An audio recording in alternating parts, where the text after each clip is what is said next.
Welcome back, everyone, to my series where I introduce you to new games to check out on Roblox. Man, I can't believe this is number 40. This is episode 40. So if you missed out on the previous episodes, I'll link them on the top right as well as in the description below. And we got like 40 times 10. That's like 400 games for you to check out. Almost 400 games. Sometimes I gave it a little less, sometimes a little bit more. Some great games in there. So I have a nice mix of games today. I think you're going to like at least one of these. If you don't, let me know in the comments below.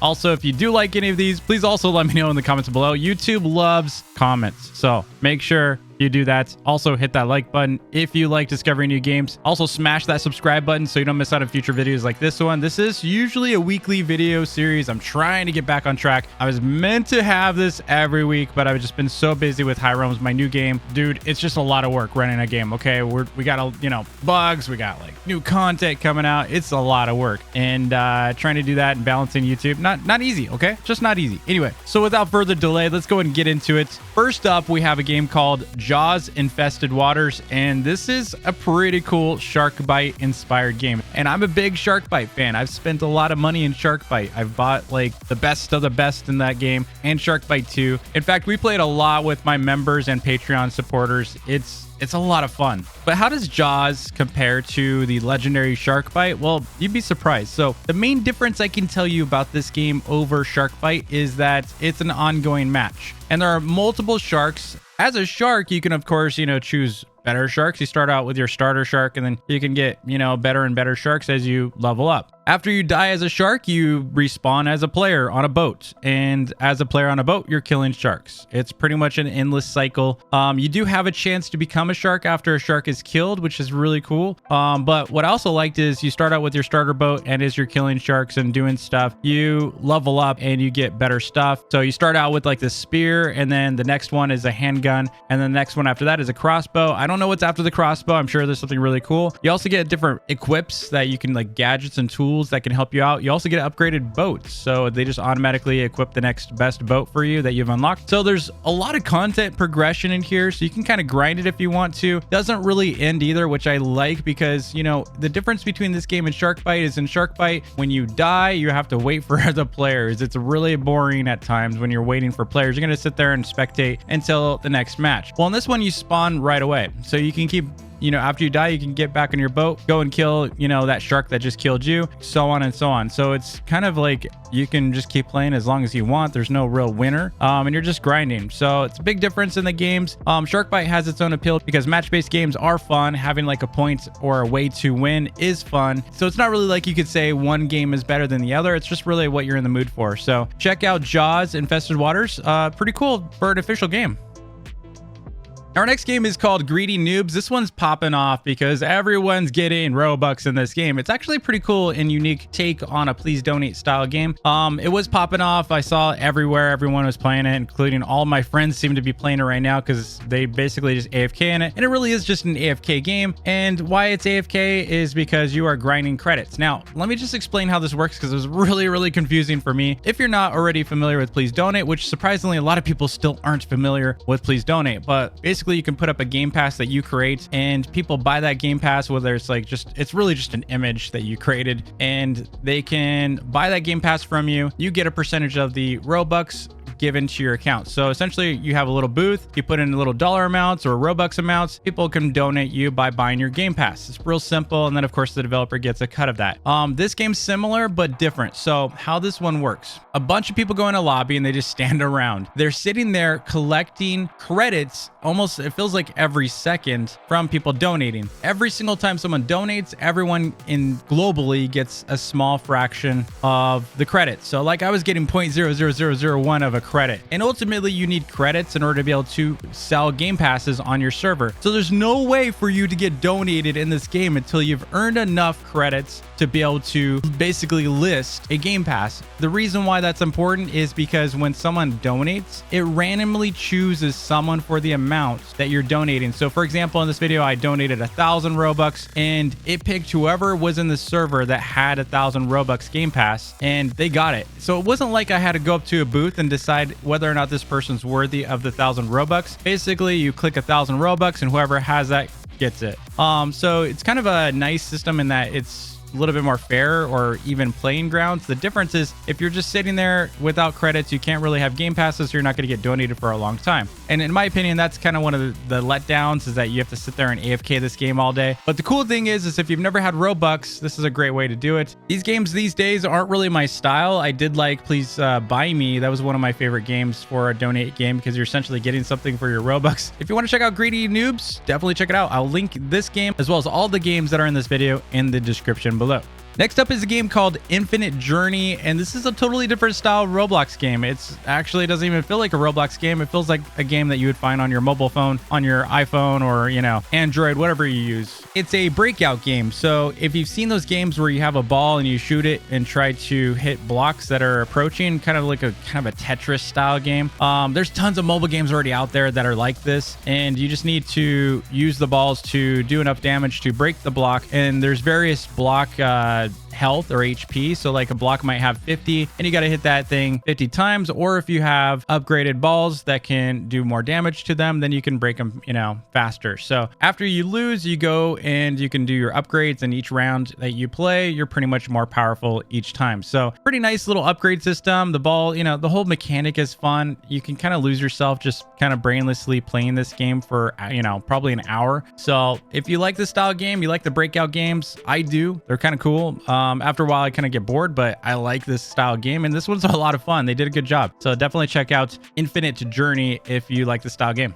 Now, going to a completely different style game, we've got a game called Grappler Swing, and this makes you feel like you're literally Spider-Man, and the controls are easy. If you ever played with the grapple inside games like Bed Wars, and I think even Attack on Titan has a really nice grapple system, and this one felt really cool. Definitely feels like a Spider-Man style game. At first, during this tutorial, I thought you had to like click on the targets and only the targets, but they're just kind of giving you an idea where to click. And the keys on PC, I'm not sure about mobile. Keys on PC are E for being able to shoot the grapple, R to swing your grapple. There's also shift to slide. I didn't really use that. You don't really have to use that a whole lot, but you're really just timing your shots. You can kind of spam the E key and pretty much stay alive, which I like. And the game just felt really easy. It's not like trying to make you scream inside. It's not trying to be so difficult that it's giving you only one way to get through the obstacles. You can kind of cheese it when you want to. It's really designed to give you the fun of swinging around on a grapple and getting to checkpoints. It's just fun. So if you're looking for some fun, you like swinging around like a Spider-Man kind of, you know, superhero, definitely check out Grappler Swing. I really enjoy this game. Next up, we have a game by Indian. He just launched, which is YouTube Legends. Now, I don't like including simulators typically, all right? But this game is so well polished, I think you're going to agree that it's a good simulator, especially a good simulator for Roblox, where people are actually doing quality work. And it didn't really feel overly pay to win, which I really like. It wasn't like, you know, exclusive everywhere. It was literally go and hatch stuff and click and get new furniture and progress and unlock better equipment, unlock better cameras. Now, if you've never played any of Indian's YouTube series or simulator series, he did like YouTube Simulator X and a bunch of others. This is like apparently like number 4 or 5. Someone can let me know in the comments below, but it's the latest and greatest, and it's pretty cool. I really like these little pet guys that he created, and I think he borrowed this from he made a game that was kind of like Please Buy Me, but it was like your buddies or your pals or Buy My Pal, or it was something weird like that. A lot of people were making fun of the name itself, but they had like really cool looking avatar characters that he seems to have iterated on and made them into pets for this game. So ultimately, this game is really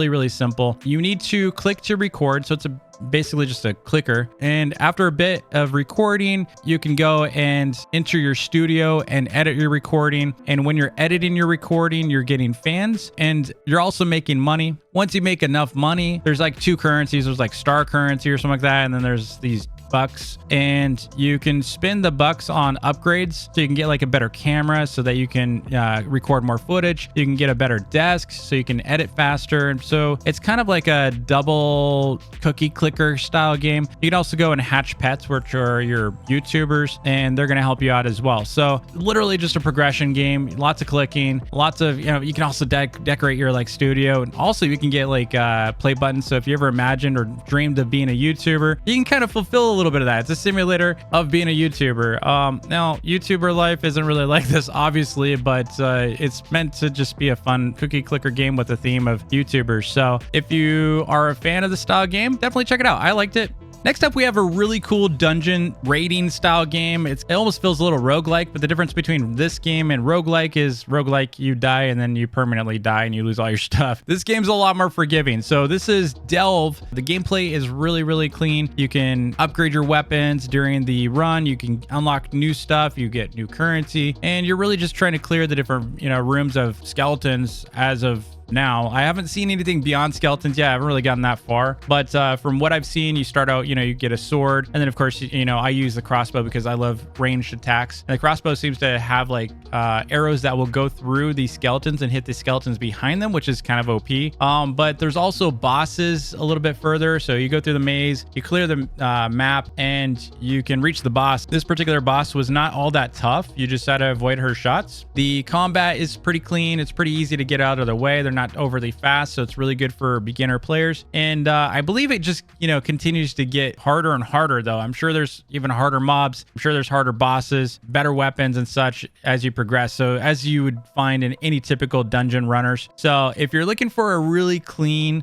high quality looking dungeon style game, definitely check out Delve. I think this might be one of the best dungeon games I've played in a while. It just looks good, feels good. And with our next game, fans of Zombie Rush might really enjoy this game, and I'm sure this is also inspired by dozens similar games. And this game is called Muffin Assault, and ultimately it's like a zombie style game. You can't even call it zombie style. They're literally just weird mobs. And hopefully I didn't already make a video on this game because it looks really familiar, but the map and everything else felt different. I don't know. Maybe this is like an updated version or someone just copied someone else. I have no idea, but I don't really care. I'm including it in this video because I thought it was cool, and it's very Zombie Rush. So if you do join a server though, be prepared to wait a really long time.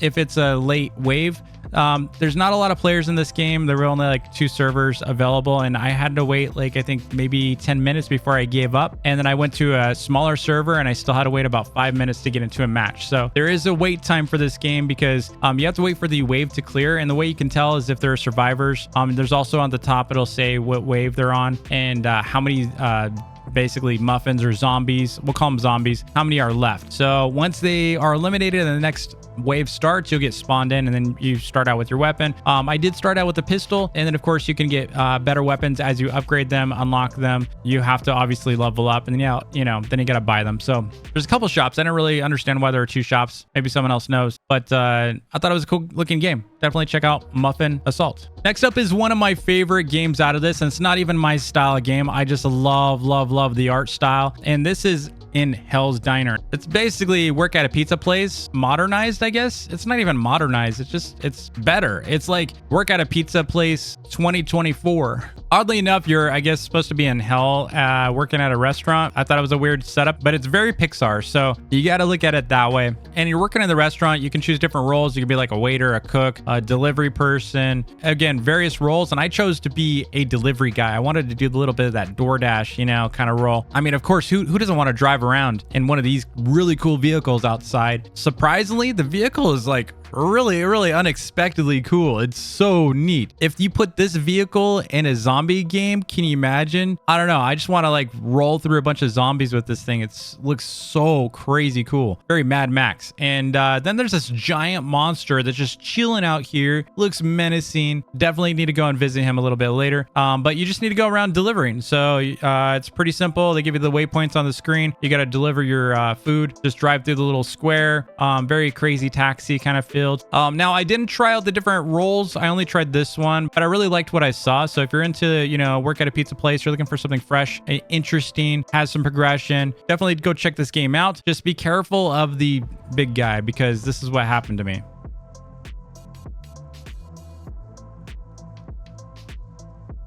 Now, next up, we have a game called SB. I was going to say SB. It's eSpy. And I found this game off of Roblox Underrated Games Twitter. As always, you always find something really cool with Waddy's Twitter page. He's got a really cool feed. He keeps it updated. And he's always like, it's not just new games that he recommends. It's also underrated games. So you'll see some older stuff that just kind of pops up there every now and then. But E-Spy is surprisingly a really cool like mission style game. You're essentially a spy and you need to infiltrate and try to be as quiet as possible. Now, I thought it was interesting. You could fully unload a non-silenced firearm and not alert anyone and blow stuff up, and they're just going to chill at their base. But we're not going to examine this. This is a Roblox game. This is not meant to be real life. Not a big deal, right? But ultimately you need to follow the instructions. The mission here is we need to go to this base. We need to blow up some stuff that's highlighted, and then we need to get out and continue to the next base. We do the same kind of thing, and then after that mission we got to get picked up by a helicopter. After that we got to save someone. There's a lot of missions, and what I really like about this game though is the voice acting. It's kind of cool. They got a lot of cool like camera movements. Pleasantly surprised by it. That's all I'm gonna say. My only criticism of this game would be some of the movement felt a little weird. Like the front flip kind of felt a little slow and odd. The grappling's insanely fast. Like in contrast to the front flip, the grapple's insanely OP. Gunfire kind of back and forth didn't really make a lot of sense. The AI wasn't all that great. It's still kind of interesting. I liked it. Definitely check it out if you're looking for like a kind of a story-based shooter with some missions.